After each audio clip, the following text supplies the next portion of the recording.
Good evening everybody and welcome to the World Owl Trust. This is my first ever live session, so please bear with me. My name's Lou Barton, I'm one of the trustees of the World Owl Trust, and I have Dylan here with me tonight for some moral support. I'm hoping it's all going to go very well. The reason we're inside is I have a lot of red kites around me and young Dylan isn't very happy about red kites, so we're doing this inside for her tonight, and also because I've got some work going on down the road and I don't want to be competing with a load of power tools. So while we're here today, I'm here to tell you all about our amazing new app, the WhatsApp, this has been worked on so that we can start collecting data about our owls more easily. And it means that anybody who has a mobile phone, whatever age, will be able to use this. We're giving it as part of our membership, and it means that as a member of the trust, you can join in with our conservation work rather than just us reporting to you what's happening. You actually have a part in it. And we want to build a really big group of citizen scientists because they're such an important group, a really important group of data collectors. The data from this app will stand on its own legs, but we're also putting it together with our new community-based conservation initiative, which is the Project Owl. It was going to be rolled out quite virulently this year, but of course now with lockdown, etc., we're doing it more slowly. But we can put in a really good foundation for the project with the data. And I'm just seeing Jacinta has joined us, so I'm going to give her a quick wave. Now, to run through the app, let's have a look at some basics. Now, I can't do the text pages purely because of how the camera's working, because I've got it on the selfie camera. Everything's back to front and gobbledygook. So once you've downloaded your app and you're registered, we can then track from this app. So this is your tracking page, and as you can see, we're back to front there. We can use photographs with the camera button. So if you're out in the field or at home and you're lucky enough to see owl, you take a photograph of the owl and then save it. If you're not sure about what you're looking at, or in particular if you're hearing, then we have a library of all our British owls. So you've got images, you can tap on the image, you get a description, and if you're not sure about the sound, then you can tap on the sound and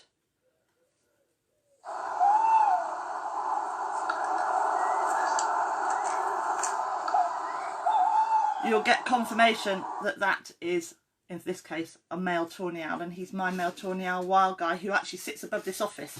From there, you can save your photograph. You'll get a text box that comes up, so you can add some extra bits and pieces in. So if you've heard, say, the tawny owl, you can put in how far away he is, male tawny owl hooting, whether he's got a response from a female, what the weather was, clear sky, no wind, that kind of stuff. And then that will be uploaded to the World Owl Trust, but you will also have a summary of it on your summary page, and any photographs that you have you'll be able to access on your summary page, so it'll hold the most recent ones. You can use this offline, so if you're going out on a walk and you think, well, we may not get a signal out there, just put your app on first, keep it running in the background, and then if you see anything you can save it, and it will be saved on your phone until such time as you come back into Signal again, and then it will upload onto your summary page and up to the World Owl Trust. You will then get it showing on your map. So there we have an owl. This was a tawny owl. In fact, it was a tawny owl I was tracking last night. He's on the map. If you click on it, just to remind you, that actually does say tawny owl. So you can see who you've been tracking, and you can scale up or scale down, just like Google Maps. It's a Google Map map to see where your owls are, and then you can cross-reference them and go and see if you can actually find them. You've also got on here at the top is a pesticide search. We are really honoured to have been linked in with the University of Hertfordshire, who do an awful lot of work on pesticides and what they affect. Now, they don't have any data on owls at all. We suspect that they're going to be secondary, because when they eat their prey, that's when they're going to be affected by them, with the exception of young Dylan here, because they eat beetles. So and they sometimes do actually use wrangle and use grass for wrangle to clean out their stomachs, which means they could be affected by it. So we're going to be sending our data back to them, and in return for that we have access to their data pages. So you can put in anything you want to check, like your roundup, or the interesting one is your spot on if you're dog or cat owners. That's quite an interesting one when it comes up, and it will give you a menu of traffic lights to show what's affected, what isn't affected, and what's really badly affected. The other thing we have on here is we are linked with the BWatch Farmers Pesticide Alert, which means that when a farmer who is part of this group in your area is going to spray, he will then put on his end of things what he's going to spray, the chemicals, where he's going to spray it, how many hectares he's going to spray, when he's going to spray, and then he puts it up, and it comes up as an alert on your map. You can then click on that. It will give you the same traffic light coding of what it will affect, and if you want more information, you can then through that menu log on to the University of Hertfordshire, which is great because for anybody who keeps bees as well, you know to keep them shut up in their hive. If you've got something that affects dogs, or it's not particularly good for children, and it's on your dog walk or your walk or near your school or near your home, then you know that you can keep your windows closed, or you don't go out for a walk on that route for a few days. So again, really, really useful thing to have. So the app itself, as I said, is a really useful tool. We are going to be doing a lot of videos. We've got Jacinta who does the Owl School on Thursday, and I'm going to be doing another group of videos after this week. Will be on a Monday evening. So we will be looking at the various birds in this country, where to find them, where they're up to in their breeding, all about them, and then following them on through the season. Now, if we've got any overseas people who are watching this, then you can join in as well. This app has been designed so that so long as it is the Roman alphabet language, we can translate it. So if you're interested and you're sitting overseas, please get hold of me, message me through the World Owl Trust, and then we can organise for the app to be adapted to your country. If it's somewhere like Australia, New Zealand, America, then our biggest thing will be actually putting your country's owls together for you, and then you can search from there. So what are we going to be doing with this this information? Well, we want to know where our owls are, and just as importantly is where they're not, because if we have an area that we should have, say, little owls in, and they're not there, then we need to have a look at why they're not there.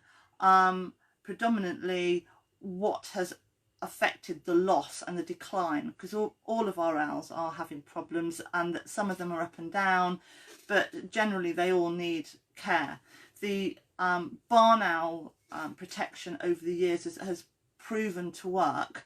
They're actually on the green list now, but because of how weather conditions can affect them and vole populations can affect them, they can dodge back down onto amber really easily. So, but we've proven with watching their habitat, helping their habitat, and putting more boxes out there that we can really help them. So we need to do the same with the others.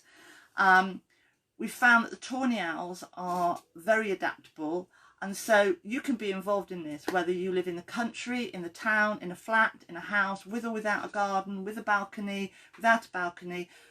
Wherever you go for your walks, wherever you go out, or just opening your windows, particularly at certain times of the year, you are likely to hear tawny owls. That said, they are on the amber list, and I honestly never thought I would hear the words tawny owl and amber list when I first started out with birds of prey. But that is a sad indictment of our times. The problem, we think, a lot of it has been caused by a lot of building and absolutely no mitigation or help for them. But they've come into our towns and they're quite happy to live with us if we welcome them.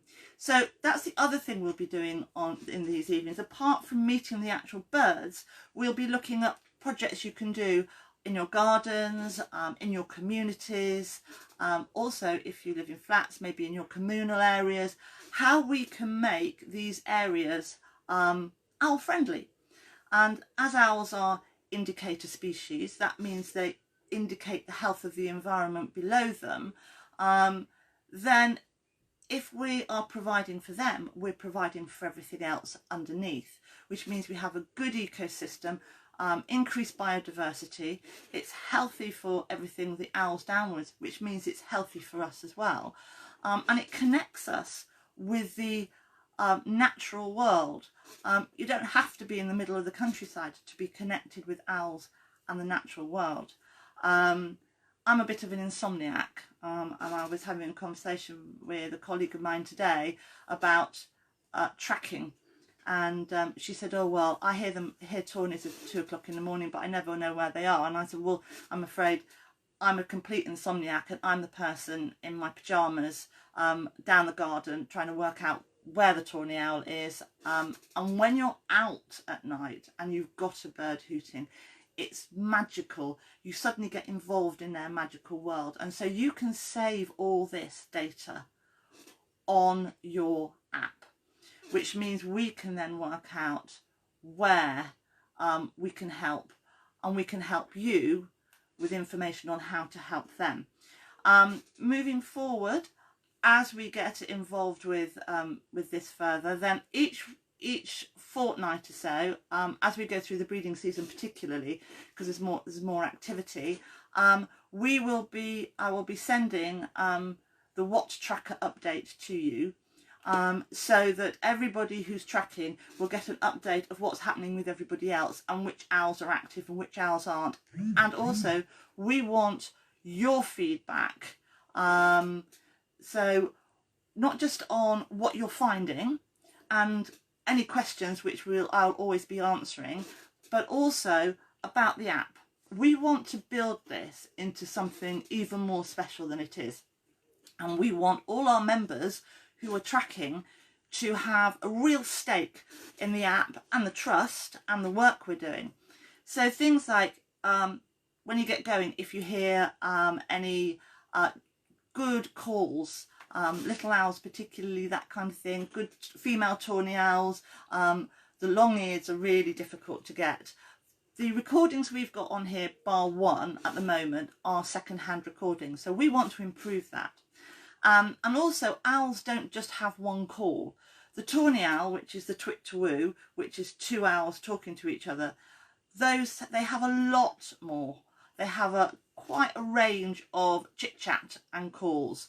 The little owls, these guys, have masses and masses and masses of different calls, and the youngsters have even more calls. So as we move forward, we want to adapt that library so that if you get a good recording, you send it in to me and we'll put it on the app, which means everybody can get to hear it. I have on my phone an MP3 recorder, and that's where I record mine. I've got a few new ones to put up on the app, and it's as simple as that off the phone. So if you've got that on your phone while you're out, then record them and send them to me. The same with photographs. I don't want the same photographs there. So if you've got some really, really cool shots, let us have them and we'll put them on the app. And we'll also include them in the website, because we want to see what you're seeing, and we want you to get involved. If you've got reports or stories about when you've been out tracking, we want to hear all that as well, and we are adapting our website so that we'll have a really good member section, so you can go in there and upload. So we've got ongoing stories about people's interactions with our wild owls.